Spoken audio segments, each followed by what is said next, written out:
नमस्कार, आदाब। मैं doctor K P. Ahmed, chief editor IHMO live news और रियल एज न्यूज़पेपर। आज पूरे देश में 23 जनवरी के उपलक्ष्य में पराक्रम दिवस पूरे सरकारी स्तर पे मनाया जा रहा है। ये 23 जनवरी के दिन जो हम लोग पराक्रम दिवस मनाते हैं वो हम लोग भारत के महान स्वतंत्रता सेनानी सुभाष चंद्र बोस के याद में मनाते हैं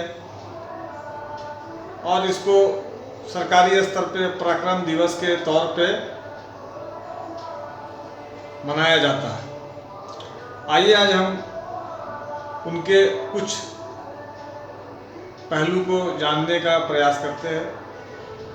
दोस्तों, सबसे पहले मैं आपको बताना चाहूँगा कि सुभाष चंद्र बोस जी का जन्म कटक में 23 जनवरी 1857 में हुआ और वो उनके जीवन में वो स्वामी विवेकानंद से प्रभावित थे। उनकी जीवन काल में वो जब आगे बढ़ते गए तो उनके अंदर देशभक्ति का जज्बा और देश को आज़ाद कराने का जज्बा भी काफ़ी मजबूत होता गया। इसी क्रम में उनके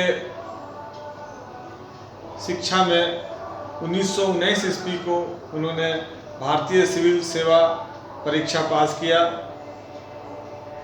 उसके बाद वो सक्रिय रूप से भारत के आज़ादी के आंदोलन में कार्य करने लगे। अगर हम लोग उनके राजनीतिक गुरु की बात करें तो चित्तरंजन दास जी उनके राजनीतिक गुरु हुए और उन्होंने पढ़ाई के बाद 1921 ईस्वी में फॉरवर्ड समाचार पत्र का संपादक के तौर पे भी कार्य किया। उसी तरीके से उनका एक नारा जो आज़ादी के दीवानों के लिए बहुत मायने रखता था, तुम मुझे खून दो मैं तुम्हें आज़ादी दूंगा। ये उस वक्त ये ऐसा नारा था कि भारतीय स्वतंत्रता आंदोलन में अहम योगदान दिया इस नारा ने। उन्होंने 21 अक्टूबर 1943 को आज़ाद हिंद फौज का गठन किया और ये आज़ाद हिंद फौज का गठन उन्होंने भारत को ब्रिटिश के चुंगल से आज़ाद कराने के लिए गठन किया। वो एक महान स्वतंत्रता सेनानी हुए और 18 अगस्त 1945 को उनका रहस्यमय तरीका से विमान दुर्घटना में निधन हुआ।